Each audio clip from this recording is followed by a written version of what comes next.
ไปหาหน่อไม้บ่อ๋อใช่โอ้ได้หลายเนาะบ้านที่มีวัฒนธรรมมันเก่าแก่พี่น้องมาหลายฟ้าหลายปีได้นี่เบิ่งกุ๊กเลี้ยงโง่บ่แม่อ๋อแม่นมันโง่จะหมดเลยนี่แม่นหมดเลยบ่แม่โง่เจ้า3 โต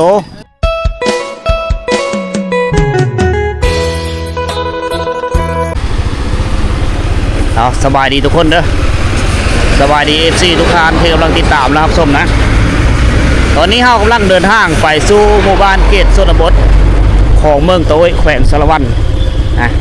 หลังจากเขาออกมาแต่บ้านปีโกแล้วเขาก็ขี่รถเลาะตามสายทางดำนี่แหละถ้าว่าเขาตรงไปเรื่อยๆจะเข้าเมืองน้องแล้วก็ไปเมืองตะโอยเข้าไปแขวงสารวัตรหรือโค้งไปพ้นแหละ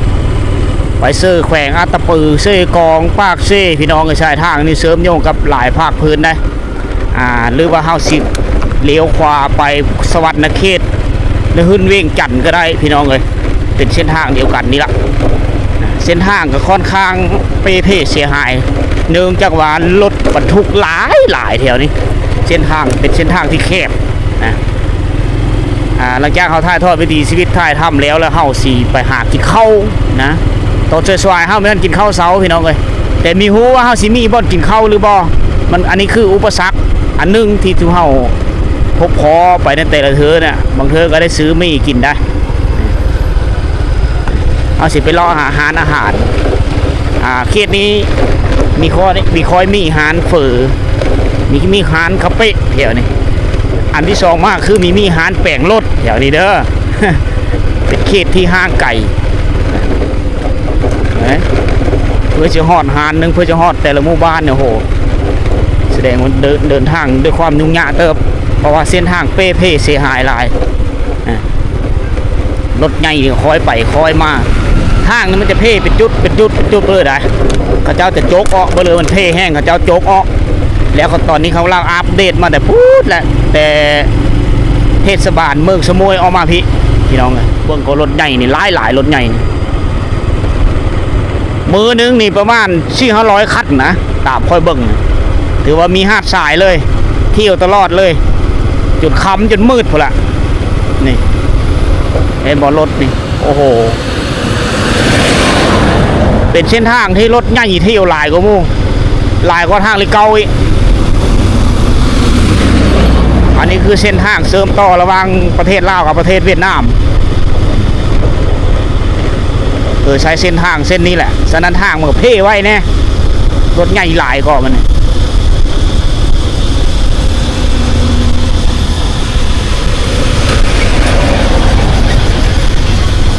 อ๋อส่วนหลายมีแต่รถพ่วงทั้งนั้นเลย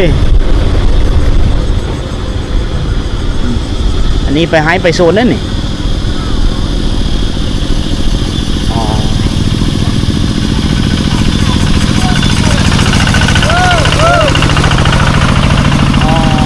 ไปเนาะ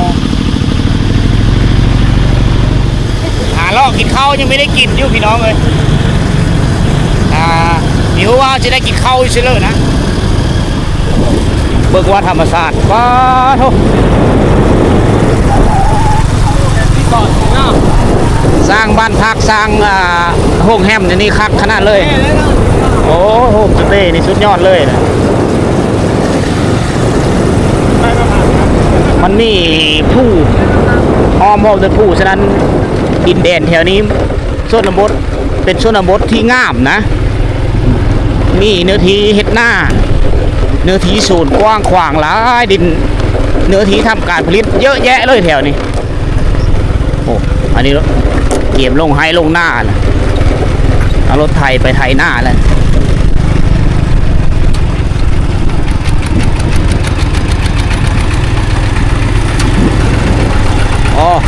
ไปไทยหน้าป่ะโอ้ขัดเนาะเอาพวกเราจะลิ้นแอวนี่มาทางเส้นนี้เด้อพี่น้องเด้อรถจักรนี่ชกมันจนจะเพ่พอละแพ้ชกอัพขนาดเลยแหละรถใหญ่กันแพ้แนบแพ้ชกแพ้บีล้อเอาเกี่ยมไปซีดยาฆ่าหญ้าแหละ ต้องเบิ่งโซนมันต้นเขาเจ้านะมันสับปะรังโอ้งามมางามพี่น้องเอ้ยไทยยกร้องคักแน่ที่ทางหาอยู่หากิน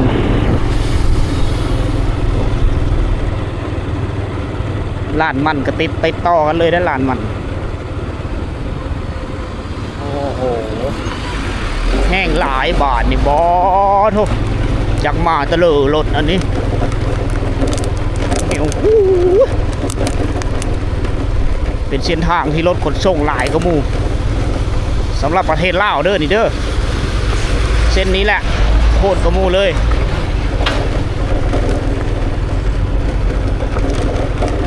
อ๋อ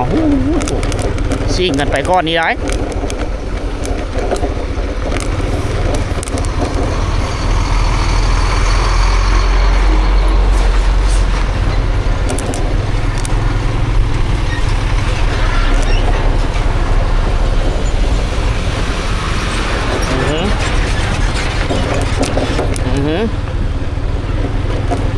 โอ้โห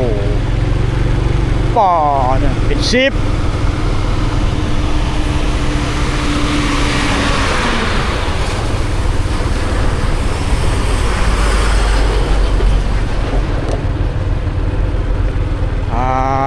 ยังมีเบิร์ดอยู่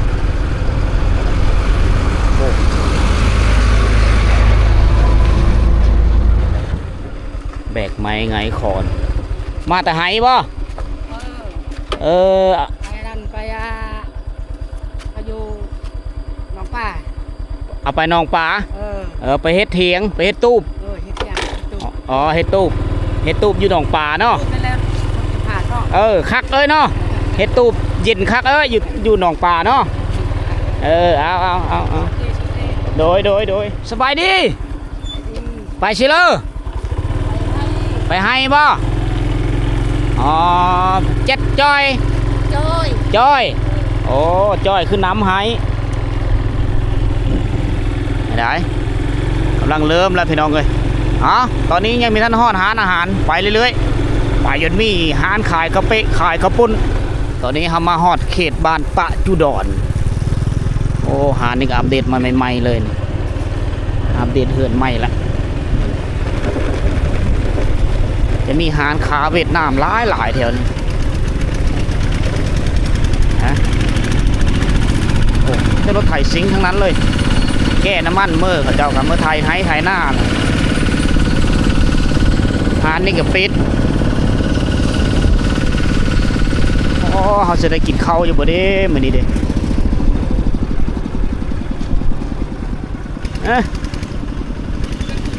ฮะเขาคือปิดบาทเนี่ยทั้งนั้นก็มีบ่มีดิเซตบาทเนี่ยเขาบ่ได้กินข้าวคักๆเลาะไปเบิ่งฮอนหันโดยเห็นแล้วก็กลับคืนโอ้ในเมืองก่อนเขาจะเปิดหานขับปุ่นอยู่นี่ได้สงสัยจะไปปูโกยปูอ้อยแล้วปาโถเคยจะฮอดแล้วเนาะแม่นแหละไปห้องงานพุ่นแหละกระเทินออกมาแล้วไปหากินข้าวมันได้ก่อนแถวนี้มีหาอาหารเธอกินเลยแถวนี้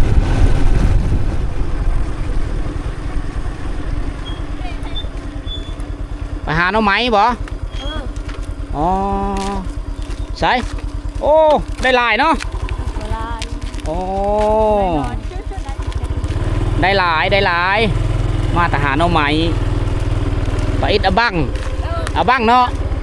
สีสันในการเดินทางไปหากินข้าวทุกคนเลยประมาณ20 ปลายกิโลแล้วออกมาจากบ้านปิโก้แต่ยังไม่ทันฮอดหานอยู่เลยนะว่าเจอหานนึงคือแถวบ้านเหลือบ้านป้าจุดดอกปิดเบิดหานก็เลยไปท่านไปกินข้าวตอนนี้ข้าว10ไปกินที่พวกนั้น3 แยกเมืองนอกพี่น้องเลยเมืองนอกเมืองตะกุยนะเขาจะไปกินข้าวอยู่บนเขากระเทินมาแล้วนะครับกินข้าวกินน้ำแล้วเขาจะไปให้ทำต่อพี่น้องอันนี้คืออุปสรรคที่เขาเจอในนั่นเถอะนะตอนนี้เขามาฮอดบ้านปังงันดาวเมืองตะโอยแขวงสารวันคือเก่าพี่น้องยังอยู่ดินแดนภาคใต้อยู่ อ้ตอนหน้าไปจะมีโรงงาน เจ้าเอาฟืนมาในนี้กินอุ้ยบ่ นะ อุ้ยบ่ เออ โอ้โจแต่ไปได้ จุดไม่ได้ อ๋อ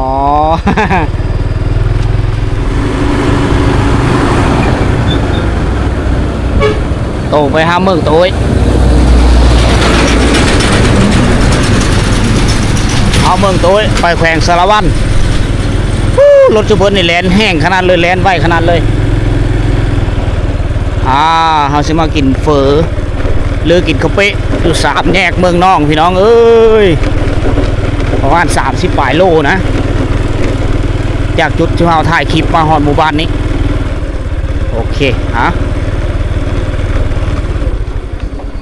คือสิได้อยู่ได้กินบัดนี้เนาะคือสิได้กินแหละมัน หามาเมืองโตยนี่สามแยกเมืองน้องเพื่อได้จะมีอาหารได้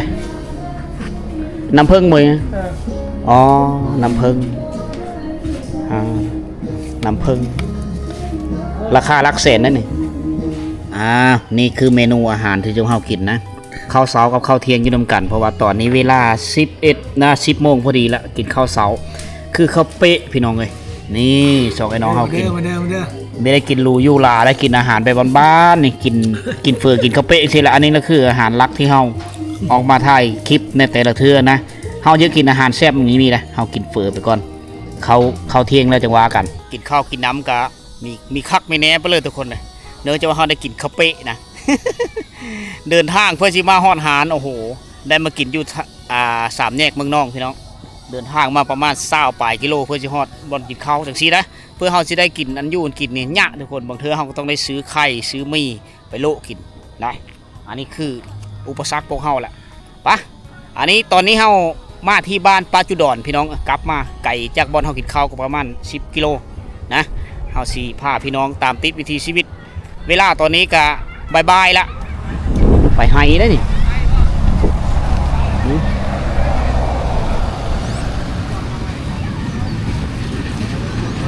ไปปลูกมันต้นบ่ปลูกมันต้นอ๋อกินข้าวอิ่มแล้วไปต่อเนาะ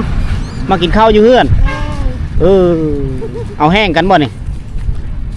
เฮ็ดไผเฮ็ดมันเลยโอ้เอาซีและนาเวพี่น้องหลังจากเฮ็ดไห้ปลูกข้าวแล้วก็เฮ็ดมันต้นปลูกมันต้นอีกเสียหญ้ามันต้นเสียหญ้าไห้กระทึกนึงน้องไม่มีเวลาที่ได้พักผ่อนเต็มหื้อเต็มแห้งปลูกถงเพื่อถงมันนะบ้านนี้ให้ได้รักสัญญาณอินเทอร์เน็ตอยู่นี่รถพี่น้องอาหารหมูบ่นี้นะแม่ยังมักเปรี้ยดบ่อ๋อเด้อเฮาใครบ้างโอ้ต้มมะกล้วยให้หมู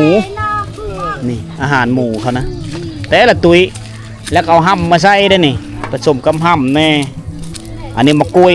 นอกจากปลูกกินแล้วยังเป็นอาหารหมูพร้อมพี่น้องต้มเสือมอยมเต็มเลยเลี้ยงหมูเลี้ยงเป็ดเลี้ยงไก่ไปนำอ๋อเจ๊สานเพลินนี่สารอันนั้นพาอ๋อสะฝาอาร์ตอันโซนปลูกผักปลูกมีเนาะอ๋อเท่าคักอาหารหมูเราได้ไม่ยิงนี่ไปได้ถือกระยังได้ถือสวิงได้บ่ายแต่เว้นบ่าย11-12 โมงบ่ายโมงก็เป็นเวลาที่ชาวบ้านไปซอกอยู่หากินผู้บางคนก็พักผ่อนอยู่เฮิรนพี่น้องเอ้ยบ้านนี้เป็นบ้านดั้งเดิมนะเฮาไปในก็จะเป็นหมู่บ้านใหญ่บ้านหนึ่งเป็นบ้านดั้งเดิมเบิกกกพาวเรียนสับลาบอยู่นะกกพาวนะ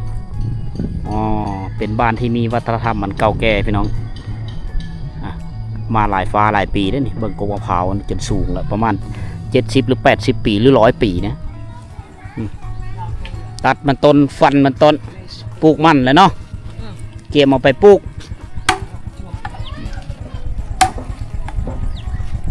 โอ้ตัดยาวเนาะปูนเอาลานพร้อมตัดมันต้นไปนำสีได้นาวิของผู้เฒ่าในนี้ละประมาณ20 เส้นนะเขาเจ้าตัดนะเพื่อไปนำขยายพันธุ์ใหม่ปุ๊แล้วก็ขายมะมันขายโอ้มันพี่น้องเลย โอ้ยบรรยากาศเสียบดีนะหมู่บ้านนี่คนก็มีรถใหญ่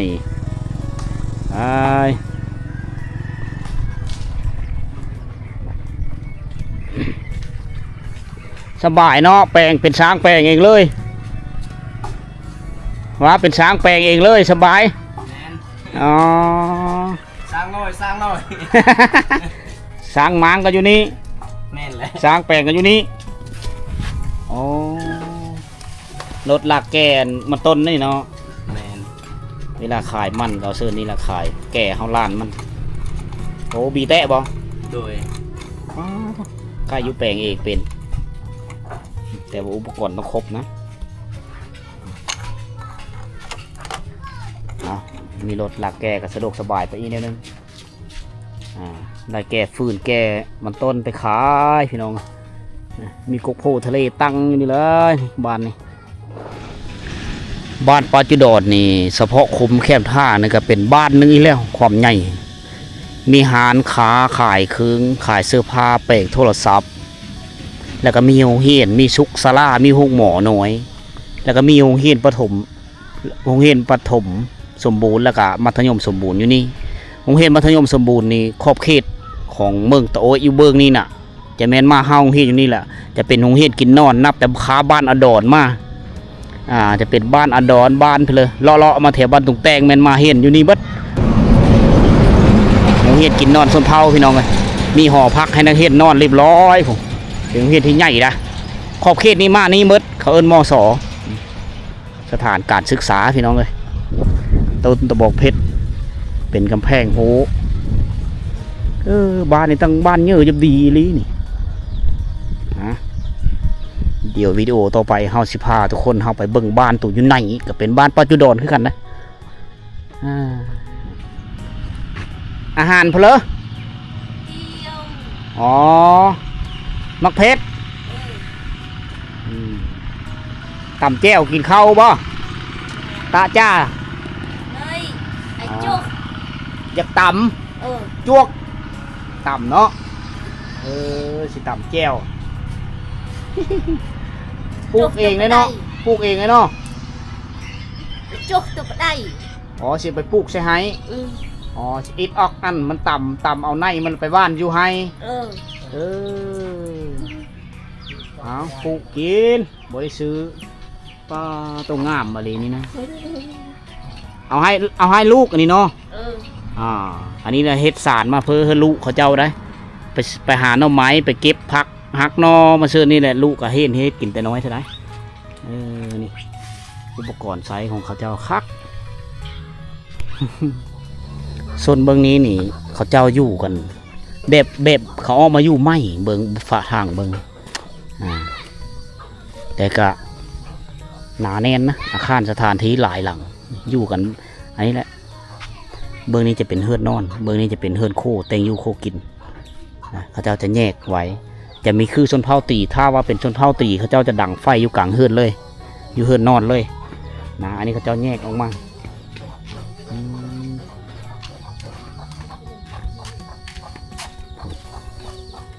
หยับตอนเที่ยงเขาเจ้ามาเฮือนมาซ่านมากินข้าวอยู่เฮือนมาเฮ็ดอยู่โคกินขอไก่อยู่ตารางแล้วเป็นขั้นใดอยู่ขึ้นคักแค่เฮ้ย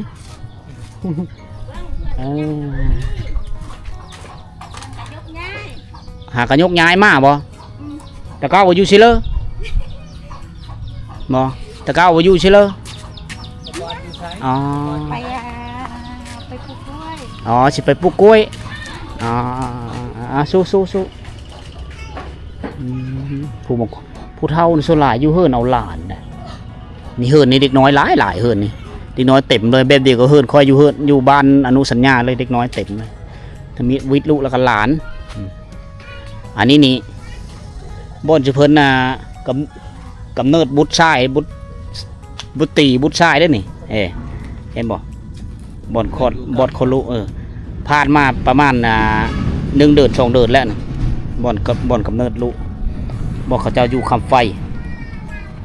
อยู่แบบนี้เลยเนาะเอาเพราะสังกะสีอ้อมแล้วก็อยู่ในนี้เนาะเขาเจ้าคลอดลูกอยู่เฮือนไม่ได้หรือไปกดลูกอยู่ห้องหมอก็ตามมาแล้วอยู่ค่ำอยู่นี่ นอนบรรยากาศยามตอนเที่ยงๆฮ้อนแดดพี่น้องเอาไปเดี๋ยวนี้ก็เขาใกล้อยู่ถึงเนาะ ขึ้นเรื่อย ฮะบ่อันมันเฮือนๆเนาะนะเจ้าเฮ็ดห่างไว้ในนี้ได้อ๋อสบายดี ไปอีก อ๋อตาจ้า เออ ได้อาหารเพลอใช่เลย เยอะเรา เฮ็ดบ่ หมักจ้อง หมักจอง จง โอ้ตำส้มกินเมงเนาะ อืม แซ่บ โอเคนะ บ่แซ่บกินม่วนเนาะเพิ่นสิเฮ็ดเมงหมักจองเดี๋ยวเขามาพักเพลงประมาณ2 โมงบ่าย2 โมงก็มีเห็นนี่ได้คนอยู่บ้านนี่เงียบเหงาไปได้มีปรากฏเห็นผู้สาวหน่อยเนาะผู้สาวเขาไปปูมันต้นนะนี่เส้นทางตัวนี้ก็ไปอีกหายโซนเขาเจ้าเป็นเนื้อที่ที่กว้างขวางบ้านกว้างนะปะจุดอนมีเราเข้าได้อยู่พุ่นพาเที่ยวชมหมู่บ้านแบบรวมๆมีสัญญาณโทรศัพท์เรียบร้อยอยู่บ้านสบายดีสบายดีเลี้ยงโง่บ่แม่ เออ อ๋อแม่นมันโง่จะเมื่อเลยนี่แม่นเมื่อเลยบ่ นุ่มซ้ำโต แม่โง่เจ้า3 โตว เออ ไปล่ำภาษาบรูบอดไปล่ำเนาะโดย เรานึก อ๋ ว่า อ11 12 โมงแล้วปล่อย เออ ปล่อยให้มันเลี้ยงแล้วก็ตอนแรกๆเราไปพูกไว้ผักเนาะโอ้รถไถซิงแก้มั่นแก้ไปเลย